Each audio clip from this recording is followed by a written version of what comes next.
Bharat Ratna doctor Bhimrao Ambedkar को कोटि कोटि नमन। ये कार्यक्रम डॉक्टर भीमराव अंबेडकर के जीवन पर आधारित है, जहां भारत की जनता के प्रति उनके योगदानों को पूरी सजगता से चित्रित और रेखांकित करने का प्रयास है। कार्यक्रम में दिखाई गई घटनाएं लब्ध प्रतिष्ठ पुस्तकों से ली गई हैं। इस कार्यक्रम के जरिए चैनल की ओर से एक विश्वसनीय, सजग और सकारात्मक प्रयास है कि डॉक्टर बाबा साहेब भीमराव अंबेडकर के जीवन की संघर्ष यात्रा एवं गौरव गाथा पूरे आदर के साथ घर घर पहुंचे और उनके योगदानों से सभी संपूर्णता में परिचित और आह्लादित हों।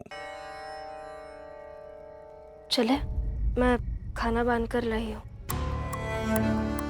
रमा भाभी, भीमबाऊ, आप दोनों ये खाना लेकर कहाँ जा रहे हो? खाने ले जा रहा होगा उन लोगों का खाना।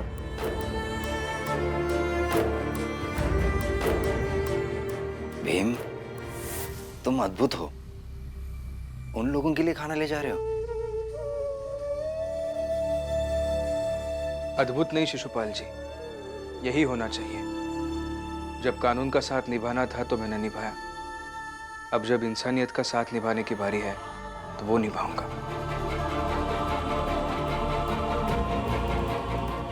आते हैं सर थाने से।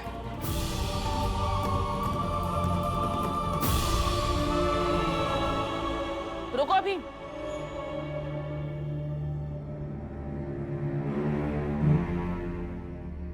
मेरे गांव में एक आदमी था, रात में लोगों को घायल करके चोरी करता था और सुबह में उसी चोरी के पैसों से मरहम खरीदता था और घायल लोगों को वो मरहम लगाता था। तुम भी वैसे ही हो। पहले सबको थाने भेज दिया और अब ये खाना लेकर जा रहे हो। तब भी मान बन रहे थे, अब भी मान बन रहे हो। आपको चाहे जो लगे, मुझे उससे कोई फर्क नहीं पड़ता। वही तो।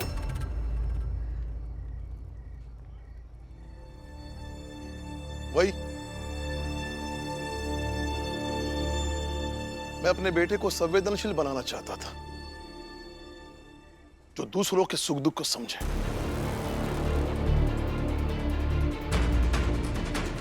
लेकिन मेरा बेटा ऐसा कुछ हो गया कि उसे कोई फर्क नहीं पड़ता।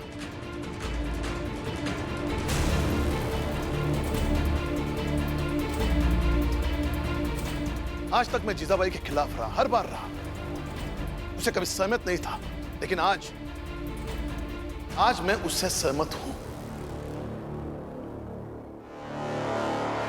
भीम, तुमने मेरी बात ना मानकर उन्हें थाना पहुंचा दिया, लेकिन अब उन्हें खाना लेकर जाने की कोई जरूरत नहीं। देख रहे हो, पहली बार तुम्हारे बाबा भी मेरे साथ हैं। इसका मतलब तुम गलत हो और हम सही है।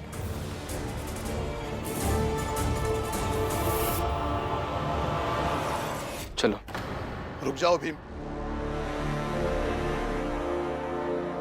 बाबा, मैं अपने जीवन में अपने सिद्धांतों पर चलता हूं। उसके दो ही कारण हैं, एक आप और एक मेरी आई भीमा भाई।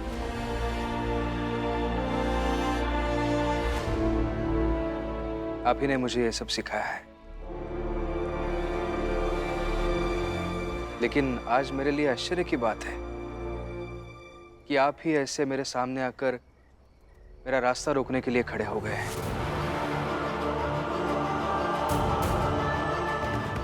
आज अगर मैं यहां से नहीं जाऊंगा ना बाबा, तो अभी शायद आपको बहुत अच्छा लगेगा, लेकिन बाद में आप ही को बुरा भी लगेगा।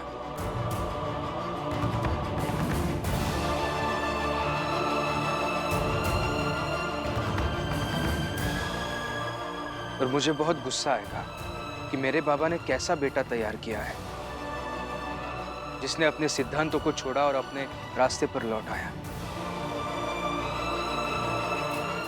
इसलिए आज आपका विरोध करके मुझे थाने जाना ही होगा।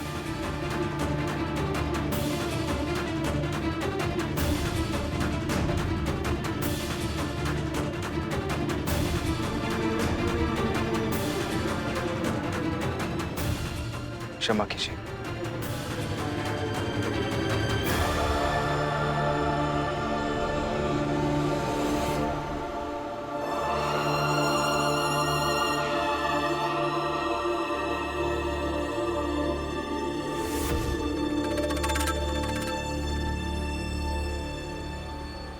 देखा,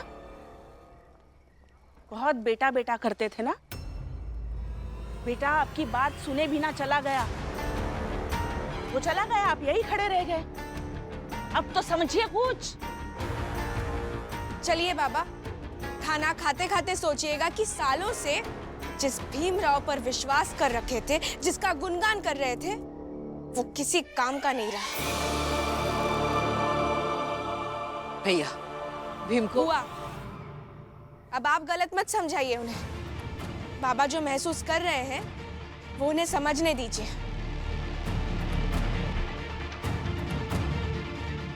राम जी भाऊ, भीम तो आपका बेटा है ना, तो बाप की नजर से जो अलग से समझाओ के बीच में मत बोल। घर का मामला है, तू घर की है, बाहर की है ना, तू वैसी ही रहे। मैं और करुणा है इन्हें समझाने के लिए।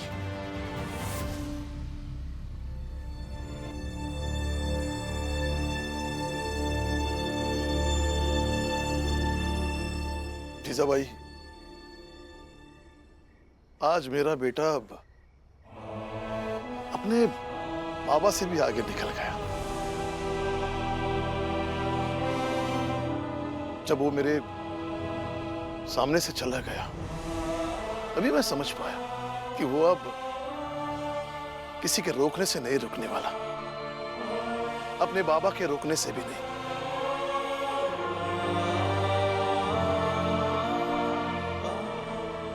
शायद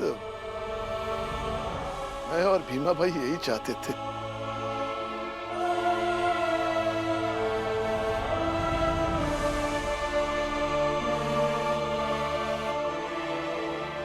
और आ करुणा, खाते खाते सोचने की जरूरत नहीं, बल्कि खाते खाते गर्व करने की बात है कि मेरे बेटे ने अपने सिद्धांत और अपने बाबा के बीच अपने सिद्धांत को चुना।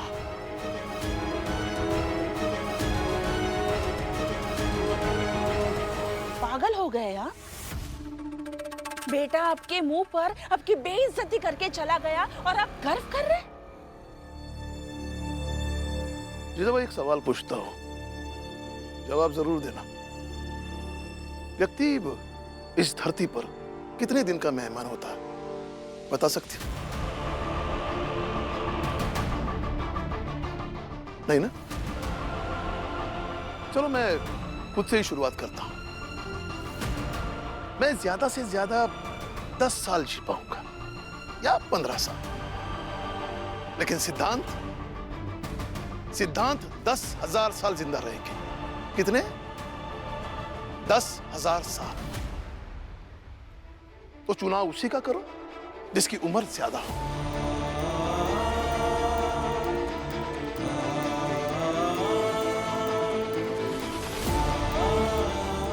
मेरा हमारा भीम रिश्ते से ऊपर उठकर सिद्धांतों की उंगलियां पकड़कर चलने लगा है।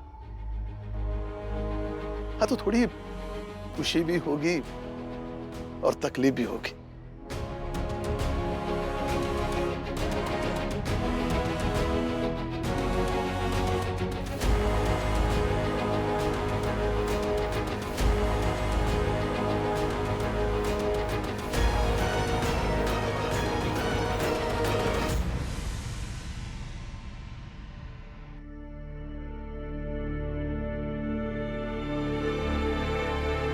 पापा को बुरा लगा होगा, उन्हें तकलीफ हो रही होगी। हाँ, बुरा तो लगा होगा, मगर वो दूसरा पक्ष भी समझ लेंगे। पता है रमा, इस दुनिया में दूसरों से बात करना कब आसान होता है? कब? जब दोनों पक्ष एक जैसे समझदार हो। और मुझे पूरा विश्वास है कि बाबा मेरी बात समझेंगे।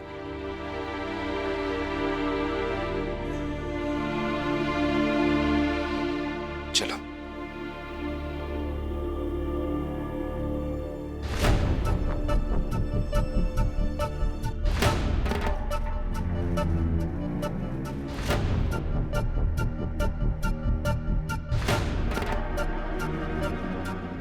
साहब,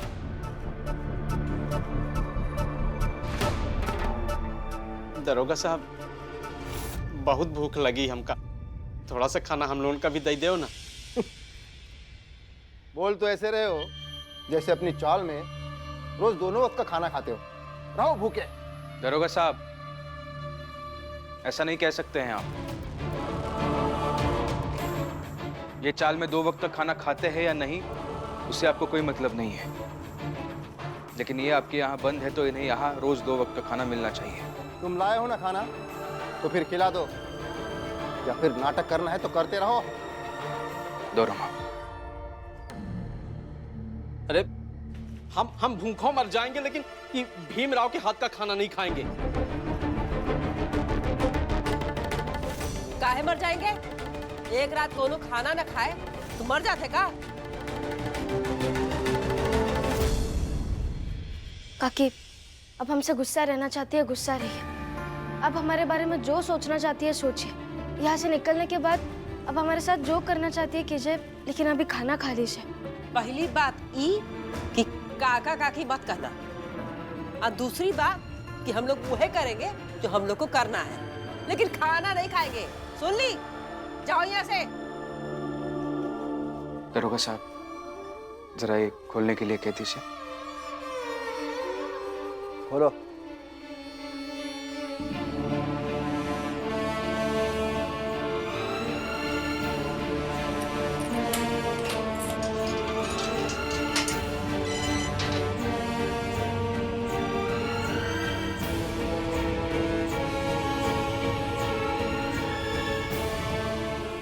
खा लीजिए।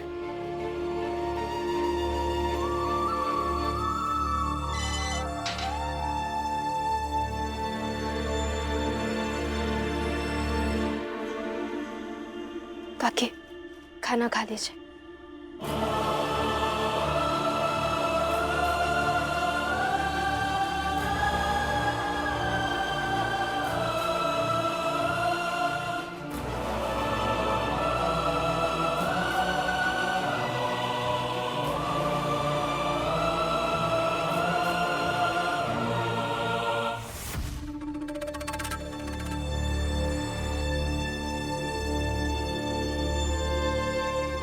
जोखू काका, इतने सालों से हम एक ही चाल में एक साथ रहते हैं। मैंने कभी तो कुछ तो अच्छा किया होगा ना आपके लिए। हम लोगों का एक रिश्ता बन चुका है। उस रिश्ते में थोड़ा बहुत तो अपनापन होगा ना।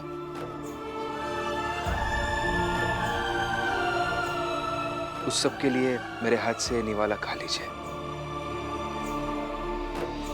आपकी नजर में गलत है तो है, हम उसे सही करने नहीं आए।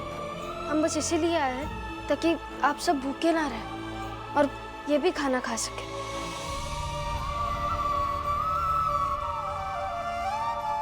और आप ठीक रहेंगे तभी तो आप दुश्मनी निभा पाएंगे। खा लीजिए जोखू काका, खा लीजिए खाना। भीमराव, अगर हम लोग खाना नहीं खाएंगे तो सही मत तय भी खाना नहीं खाओगे। काका, इतने सालों से साथ रहे आप, फिर भी आपको ऐसा लगता है क्या? खा लीजिए खाना। भीम, ऐसा करो कि तुम ना घर जाओ, हाँ, और भूखे रहो और मर जाओ।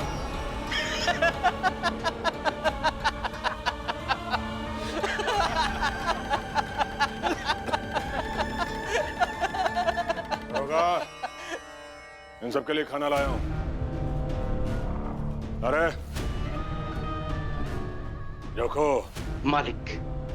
जनार्दन, मनोहर, लो खाना खाओ।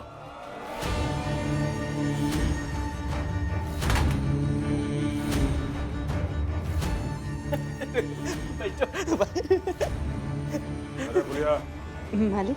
तू भी खा ले। मालिक, मालिक आप बहुत अच्छे हैं। खाओ, कितना ख्याल रखते हैं हम लोगन का।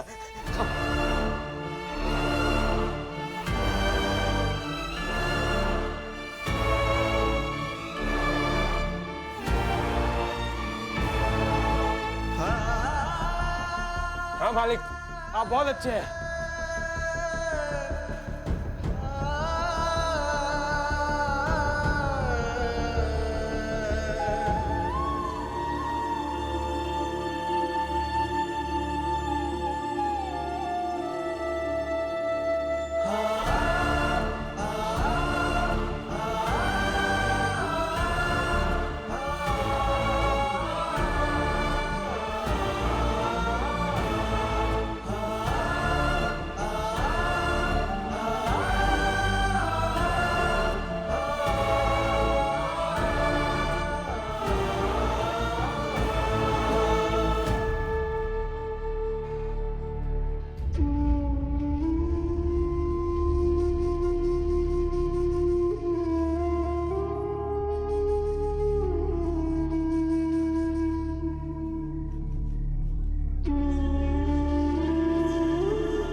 समझ रही हूँ कि आपको क्यों बुरा लग रहा है।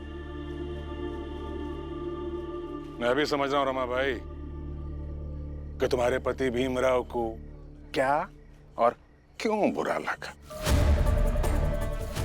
कितने प्यार से हाथ में निवाला लेकर उन्हें खिलाने की कोशिश कर रहा था, पर देखो उन्होंने नहीं खाया और तुम दोनों के सामने ही मैंने कैसे कुत्तों की तरह फेंक कर उन्हें खाना परोसा और उन सब ने लपक कर खा लिया। तो ऐसे में बुरा तो लगना चाहिए ना भीमराव। तुम्हारी बिरादरी के लोगों की समझ ही इतनी है, गंवार हैं सब के सब गंवार। देखो ना, प्यार की भाषा भी समझ नहीं आती उन्हें। खैर, आज बड़ी चैन की नींद सोऊंगा मैं, क्योंकि ये चारों कल सुबह अदालत से छूटकर चौल पहुंच जाएंगे और वहां पहुंचकर तुम्हारे सबसे बड़े दुश्मन बन जाएंगे।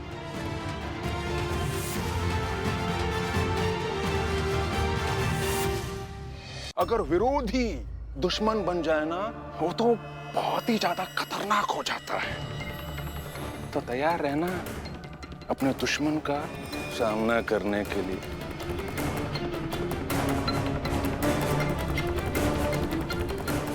अरे हाँ हाँ हाँ भीमराव, याद आया।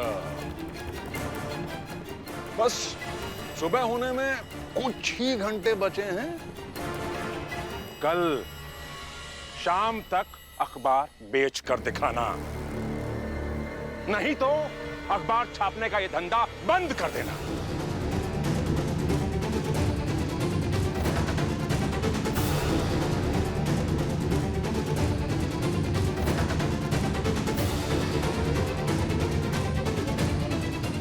चुनौती दी थी ना मुझे जोश जोश में, तो उसे करके दिखाओ। वैसे तुम्हें हारते हुए देखना अच्छा लगेगा मुझे।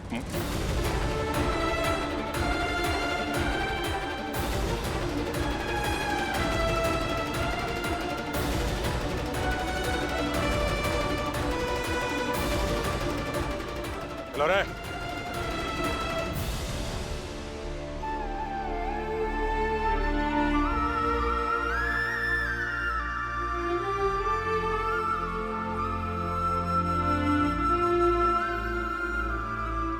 कल का कुछ सोचे। कल हर हाल में अखबार बेचना होगा, तो ये आदमी जीने नहीं देगा हमें। सोच रहा हूं, सोच ही रहा हूं, लेकिन कुछ समझ नहीं आ रहा है।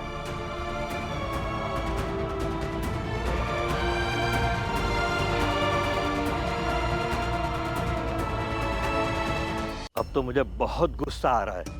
क्या जरूरत थी भीमराव को मेघनाथ को चुनौती देने की कि वो कल से अखबार बेच कर दिखाएगा। भीम भैया भी तब से सोच ही रहे हैं। भीमराव की पुरानी आदत है, जब मैं उसके साथ ना होकर उसके खिलाफ हुआ करता था ना, तो उसकी ऐसी हर चुनौती मुझे असंभव जैसी लगती थी। मगर जब उसे वो पूरी कर देता था तो लगता था कि कितनी आसानी से उसने पूरी कर दी। और शायद इसीलिए कुछ लोग चमत्कार करने वाले के रूप में अपनी पहचान बनाते हैं, जो असंभव को संभव कर देते हैं। अच्छा, अगर ऐसा है तो फिर इस विश्वास को शर्त में बदल देते हैं।